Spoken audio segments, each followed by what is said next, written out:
Oh, the countdown is on to the Grey Cup. We're a little more than 24 hours away. Toronto Argos and the Winnipeg Blue Bombers getting ready to face off in Vancouver. It is the 111th Grey Cup and will be the 8th time the two teams have met. The Blue Bombers making their 5th consecutive appearance with 2 wins in there. And the Argos have won the last 7 Grey Cups they've played in. But in this one, they'll be without their star quarterback, Chad Kelly, who was injured, nasty injury last week. Let's bring in Michael Gerl, co-host of the Canadian Football Countdown. Looks like you're doing some renovations too, Michael, behind you there. It's managing the newer office for me. Well, let's talk Grey Cup right now. And who do you think? Who's the favorite right now? They're kind of a couple of balanced teams, but Winnipeg seems to be the hotter one right now, are they?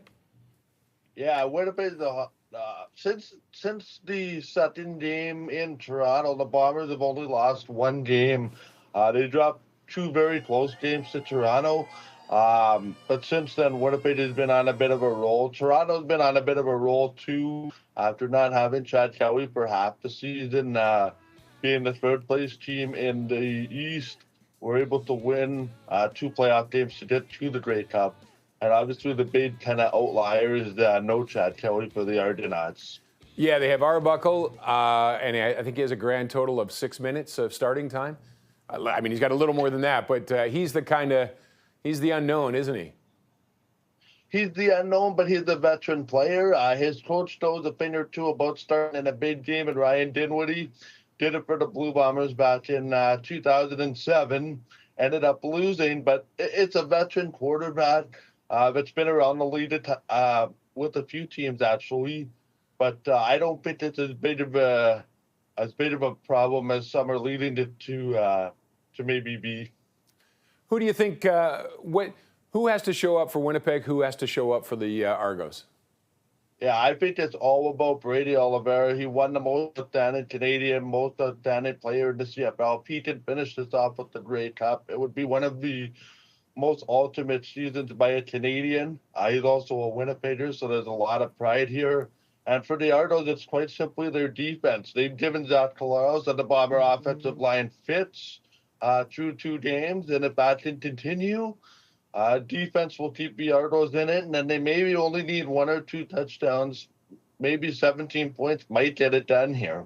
Yeah, the last 2 games, their 2 games this season, they were low-scoring affairs, weren't they? Low-scoring affairs, sloppy affairs, but hey, it's football. Defenses don't make it pretty sometimes, but I'm expecting a lot like the last 2 games between these 2 teams. Where defense wins championships, though, right? For sure, and Bomber defense is playing at a high level. Zach Collaros seems to have unlocked the passing game for Winnipeg, especially in their last game against Saskatchewan. I think it'll be a lot closer than the scoring lines have it right now. Last I checked, it's the Bombers favored by anywhere from 8.5 to 9.5. I think it'll be a lot closer than that. It'll be within a score one way or another. You got a surprise hero?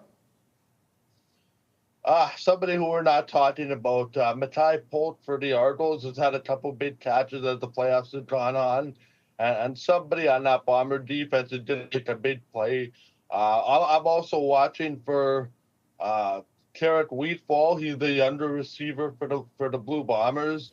Everybody knows about Kenny Lawler and Zach Collaros, but these are types of games where younger players that we're not really familiar with, step up into the spotlight.